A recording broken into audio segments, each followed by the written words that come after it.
اے مومنو مبارک رمضان کا مہینہ سوغات لے کے آیا، سوغات لے کے آیا، بخشش کا ہے مہینہ۔ ناظرین آداب، ٹی نیوز کے خصوصی پروگرام رمضان السلام میں آپ تمام کا خیر مقدم ہے۔ اس پروگرام کے آغاز سے قبل میں آپ کو یہ بتاتا چلوں کہ یہ پروگرام ہر روز شام 4 بجے اور سحر کے وقت 4 تا 5 بجے پیش کیا جاتا ہے۔ آج ہمارے اس خصوصی پروگرام میں مولانا شاہد صاحب تشریف فرما ہے، آئیے ہم ان کا استقبال کرتے ہیں۔ السلام علیکم شاہد صاحب۔ وعلیکم السلام ورحمۃ اللہ وبرکاتہ۔ جی شاہد صاحب، روزے کے مستحبات کیا ہیں؟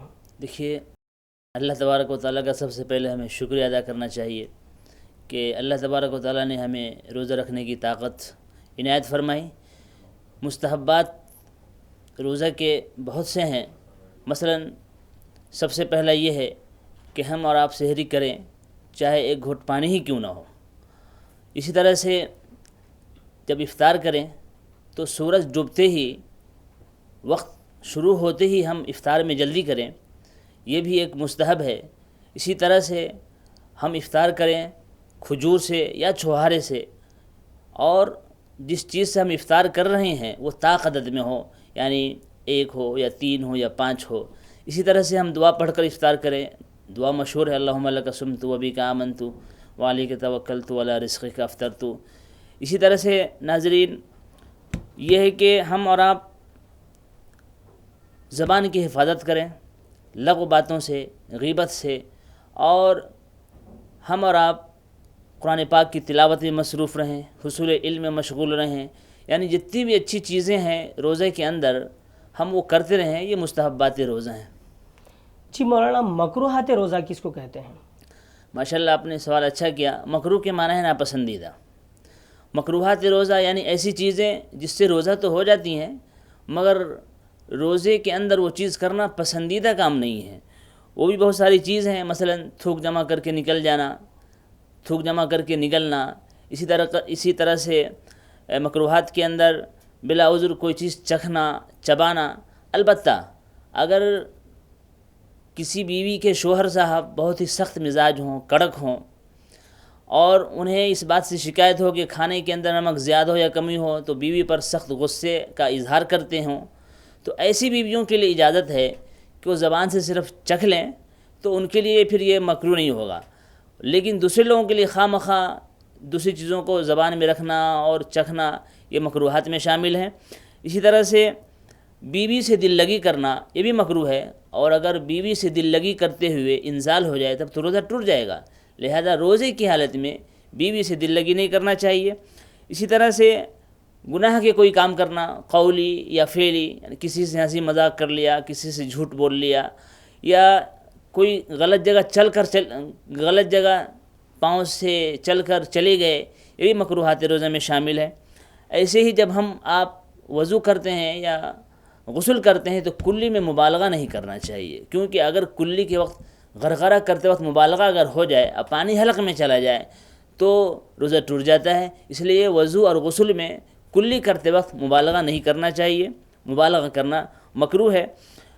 ایسے ہی مشکوک وقت تک سحری کو تاخیر کرتے رہنا، وقت جہاں پر ختم ہو رہا ہے آخری وقت میں سحری کرنا مستحب ہے، سنت ہے۔ اللہ کے نبی صلی اللہ علیہ وسلم نے ارشاد فرمایا مومن کی پہچان ہے کہ سحری میں تاخیر کرو، لیکن ایسا وقت جو مشکوک وقت میں ہو جائے اور جس سے ہمیں یہ معلوم ہو کہ سحری کا وقت ختم ہو رہا ہے تو مشکوک وقت میں سحری کرنا یہ بھی مکروہات میں شامل ہے، ہمیں بچنا چاہیے۔ مولانا، وہ کیا چیزیں ہیں جن سے روزہ نہیں ٹوٹتا ہے؟ دیکھیے، وہ چیزیں جن سے روزہ نہیں ٹوٹتا بہت ساری چیزیں ہیں۔ سب سے پہلے ہم اور آپ یہ سمجھ لیں کہ معاشرے کے اندر کچھ چیزیں ایسی پھیل گئی ہیں جو حقیقت میں ان سے روزہ نہیں ٹوٹتا، لیکن ہم اور آپ سمجھتے ہیں کہ روزہ ٹوٹ گیا۔ اس لیے ہمیں اور آپ کو اپنے اپنے علماؤں سے رجوع کرنا چاہیے، اور روزہ ایک نازک مسئلہ ہے، اس لیے اس صورت میں خاص طور سے قدم قدم پر ہمیں پھونک کر چلنا چاہیے۔ بھول کر کھانا، پینا، جمع کرنا، آدمی روزے سے بھول کر کھا لیا، پی لیا، جمع کر لیا تو روزہ نہیں ٹوٹے گا اور نہ مکروہ ہوگا۔ اسی طرح سے ہم اور آپ اگر سرما لگاتے ہیں، آنکھ میں دوا ڈالتے ہیں تو اس سے بھی روزہ نہیں ٹوٹے گا، اور انجیکشن لگاتے ہیں اس سے بھی روزہ نہیں ٹوٹے گا، خون وغیرہ ٹیسٹ کراتے ہیں اس سے بھی روزہ نہیں ٹوٹے گا، اور اگر کوئی روزے دار بہت کمزور ہے اور اس کو ماہر ڈاکٹر نے گلوکوز چڑھانے کے لیے مشورہ دیا ہے تو گلوکوز چڑھانے سے بھی روزہ نہیں ٹوٹتا۔ البتہ کان میں یا ناک میں دوا ڈالنے سے روزہ ٹوٹ جاتا ہے۔ اسی طرح سے ہم اور آپ ناک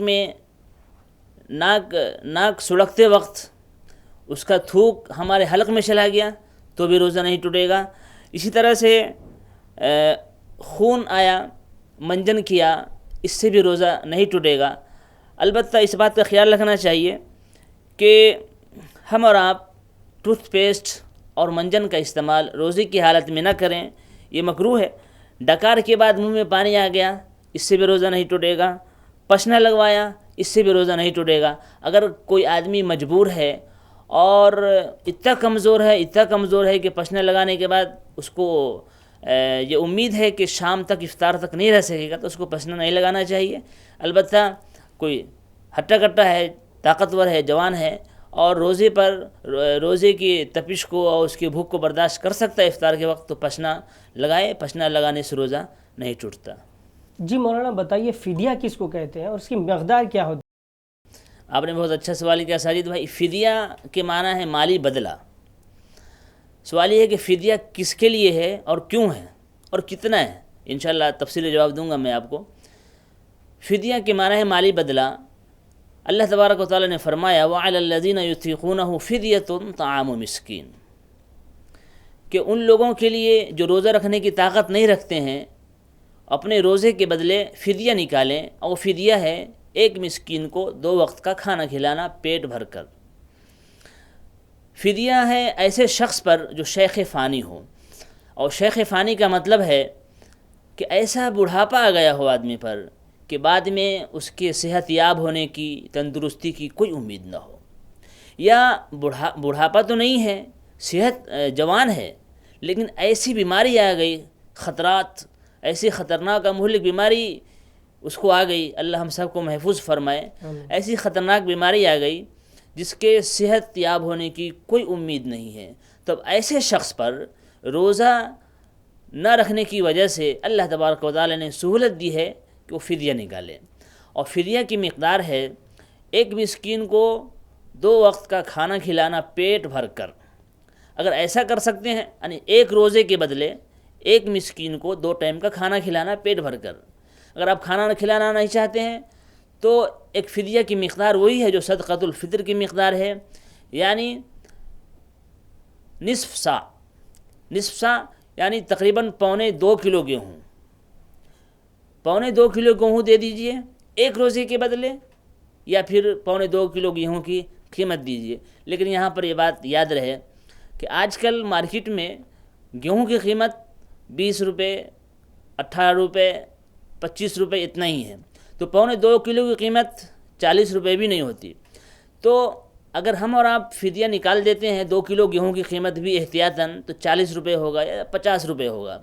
لیکن بتائیے اس 50 روپے کی اس مہنگائی کے دور میں ایک مسکین یا ایک آدمی 2 وقت کا کھانا نہیں کھا سکتا۔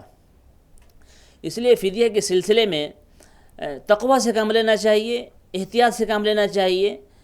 حضرت علی رضی اللہ تعالیٰ عنہ جب تشریف لائے بصرہ میں تو دیکھا کہ گیہوں کی قیمت بہت ہی سستا ہے بازار میں، تب حضرت علی رضی اللہ تعالیٰ عنہ نے تقریر فرمائی لوگوں میں کہ اے لوگو، اللہ نے تم لوگوں کو وسعت دی ہے، حیثیت دی ہے، لہذا تم لوگ نصف سا گیہوں مت نکالو فطرے میں یا فدیے میں، بلکہ اس کو ایک سا کر دو، اور 1 سا کی قیمت، اور 1 سا کہتے ہیں تقریباً 3.5 کلو گیہوں کو۔ لہذا مسئلہ کے اعتبار سے تو نصف سا یعنی تقریباً 1.25 کلو گیہوں بنتا ہے، لیکن تقوی کے اعتبار سے، مہنگائی کے اعتبار سے ہمیں چاہیے کہ ہم تقریباً 3.5 کلو نکالیں، تاکہ یا 3.5 کلو گیہوں کی قیمت نکالیں تاکہ وہ مسکین جس کو ہم کھانے کے لیے پیسہ دے رہے ہیں وہ آرام سے کھا سکے، پیٹ بھر کر کھا سکے۔ تو بات واضح ہو گئی کہ فدیہ ان لوگوں پر ہے جو بہت سخت بوڑھے ہوں، بعد میں صحت کی امید نہ ہو، یا ایسا بیمار ہو کہ بعد میں صحت یاب نہ ہو. اور فدیہ کتنا ہے؟ تو مسئلہ یہ ہے کہ نصف سا گیہوں یعنی 1.25 کلو، تقریباً 1.25 کلو گیہوں یا اس کی قیمت، یا ایک مسکین کو 2 ٹائم پیٹ بھر کر کھلانا. یہاں یہ بھی واضح رہے کہ 2 کلو گیہوں کی قیمت بھی اگر ہم نکال دیتے ہیں تو اس میں 2 ٹائم ایک مسکین پیٹ بھر کے کھانا نہیں کھا سکتا. لہذا احتیاطاً حضرت علی رضی اللہ تعالیٰ عنہ کے قول پہ عمل کرنا زیادہ تقویٰ کے قریب ہے کہ ہم 1 سا فدیہ نکالیں، یعنی 3.5 کلو گیہوں یا اس کی قیمت. جی مولانا، روزے کی قضا کی کیا صورتیں ہیں؟ قضا کے معنی آتے ہیں جو چیزیں وقت پہ ہم ادا نہ کر سکیں اس کو بعد میں ادا کرنا. جیسے کسی کی نماز فرض چھوٹ گئی تو اب اگر ظہر کی نماز کو بعد میں پڑھیں گے تو اس کی قضا ہوگی، یعنی چھوٹی ہوئی چیز کو پورا کرنا. روزہ کے قضا کرنے کی شکل یہ ہے، یعنی کن کن چیزوں میں روزہ کو قضا کرنا پڑتا ہے. تو یہ بات یاد رکھنا چاہیے کہ روزے میں کچھ چیزیں ایسی ہیں جن سے روزہ ٹوٹ جاتا ہے. روزہ کو ہم اگر توڑ دیں تو اس کی بعد میں قضا کرنی پڑے گی. البتہ جان بوجھ کر اگر روزہ توڑتے ہیں تو پھر اس میں کفارہ بھی ہے، اس کی تفصیل انشاءاللہ آئے گی. ابھی پہلے ہم قضا کی طرف چلتے ہیں. اگر بتی کا اگر کوئی دھواں جان بوجھ کر، یا کوئی عود وغیرہ کا دھواں، اگربتی کا دھواں ناک میں داخل کرتا ہے جان بوجھ کر، تو اب اس کا روزہ ٹوٹ جائے گا، اس کو قضا کرنی پڑے گی رمضان کے بعد. اسی طرح سے اگر روزے کی حالت میں سانس دمہ کی بیماری کو ختم کرنے کے لیے انہیلر یا اس طرح کی جو مشین آتی ہے وہ سونگھا روزے کی حالت میں، تو اس سے بھی روزہ ٹوٹ جائے گا اور قضا کرنا پڑے گا، یعنی 1 روزے کے بدلے 1 روزہ رکھنا پڑے گا. اسی طرح سے کوئی بیمار ہے روزے کی حالت میں، درد ہو رہا ہے اور درد کی دوا اس نے کھا لی اندر تک. ایک ہوتا ہے کہ مالش ہے باہر لگایا، اس سے روزہ نہیں ٹوٹے گا، لیکن درد کی گولی اور ٹیبلٹ کھا لیا تو اس سے بھی روزہ ٹوٹ جائے گا اور اس کو قضا کرنی پڑے گی رمضان کے بعد. ایسی جان بوجھ کر قے کیا، قے نہیں آ رہا تھا لیکن جان بوجھ کر قے کیا تو اس سے روزہ ٹوٹے گا اور اس کی قضا کرنی پڑے گی. خود بخود قے ہو جائے تو اس سے روزہ نہیں ٹوٹے گا. تو جن جن صورتوں میں روزہ ٹوٹتا ہے اس کی قضا کرنی پڑے گی اور واجب ہے. ایسے ہی نکسیر پھوٹی کسی کی ناک میں اور وہ حلق سے ہوتے ہوئے پیٹ کے اندر چلا گیا، روزہ ٹوٹ گیا، قضا کرنی پڑے گی. اسی طرح سے کان یا ناک میں دوا ڈالی، کان میں یا ناک میں دوا ڈالی تو بھی روزہ ٹوٹ جائے گا اور قضا کرنی پڑے گی. اسی طرح سے حقہ، بیڑی، سگریٹ، پان چبایا روزے کی حالت میں قضا کرنی پڑے گی، روزہ ٹوٹ گیا.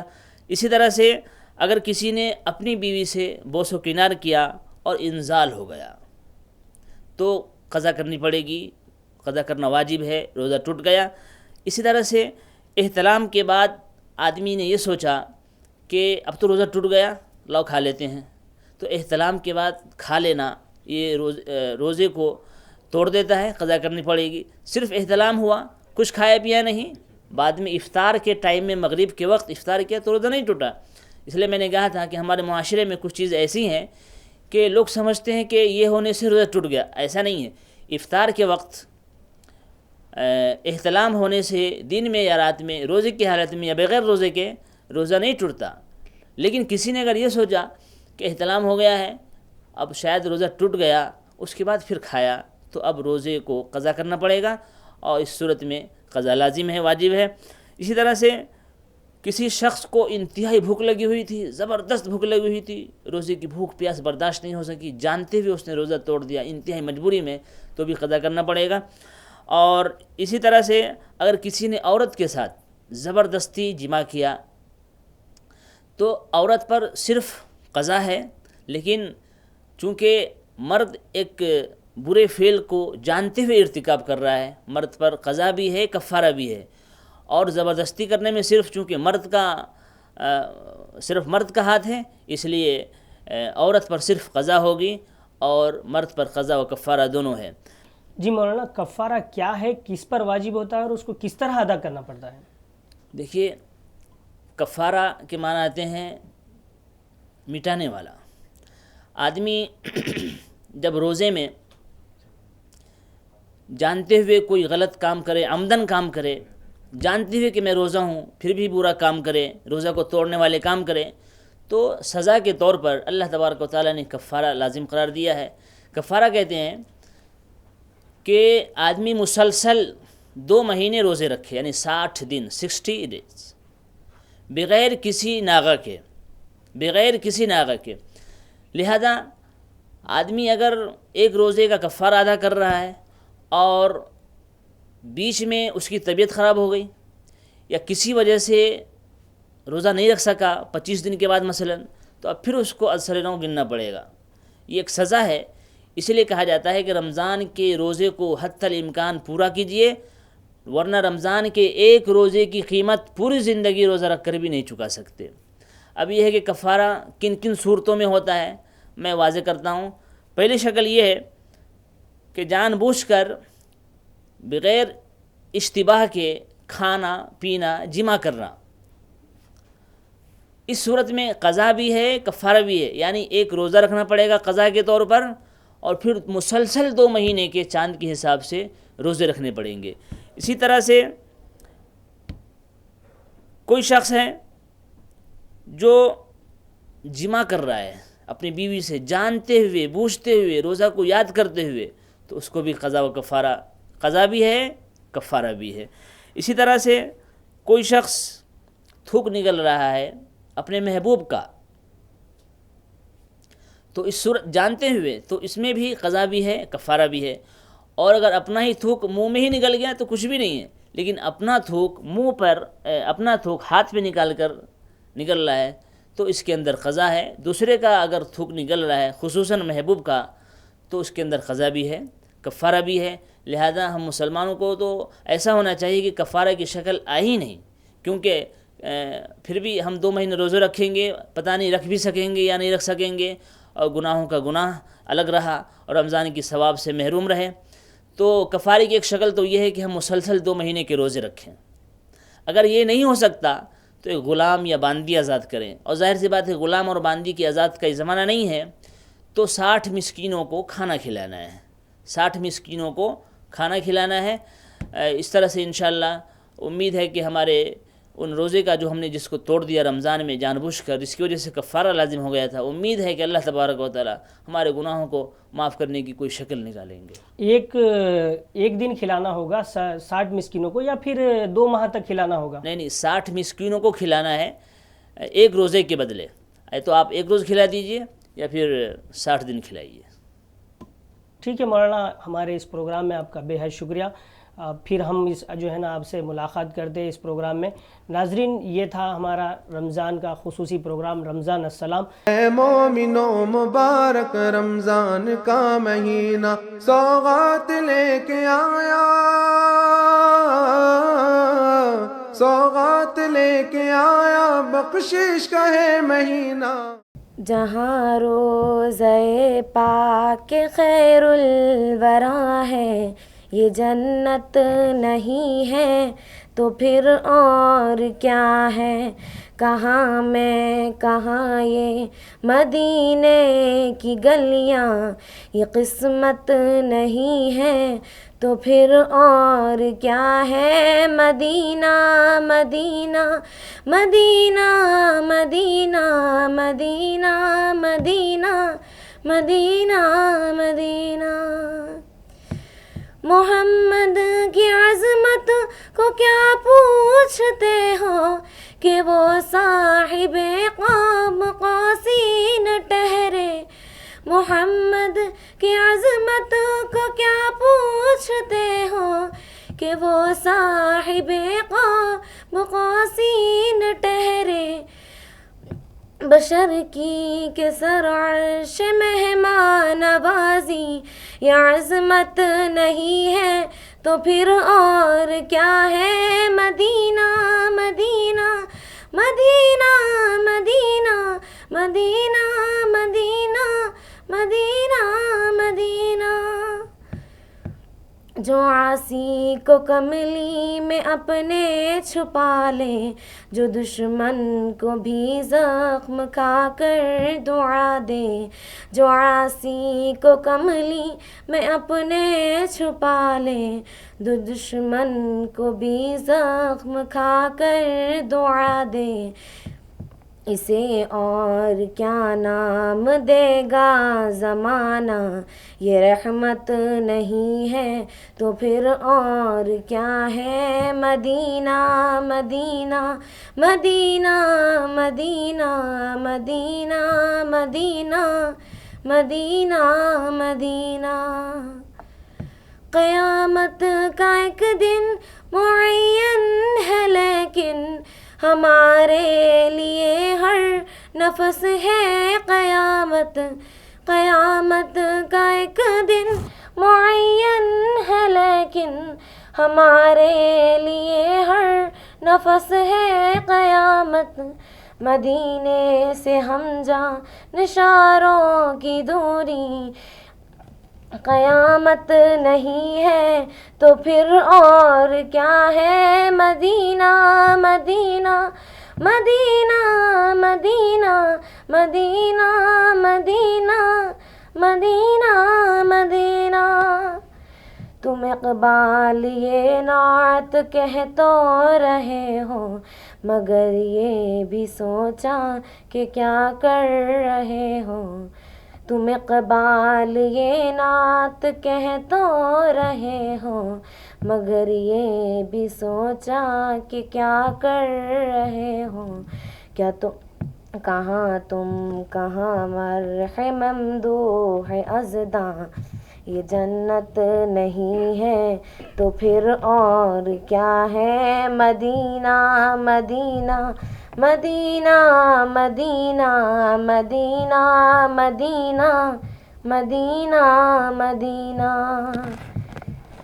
جہاں روضہ پاک خیر الورا ہے، یہ جنت نہیں ہے تو پھر اور کیا ہے، کہاں میں کہاں یہ مدینے کی گلیاں، یہ قسمت نہیں ہے تو پھر اور کیا ہے مدینہ مدینہ مدینہ مدینہ مدینہ مدینہ مدینہ مدینہ۔ اے مومنو مبارک رمضان کا مہینہ سوغات لے کے آیا،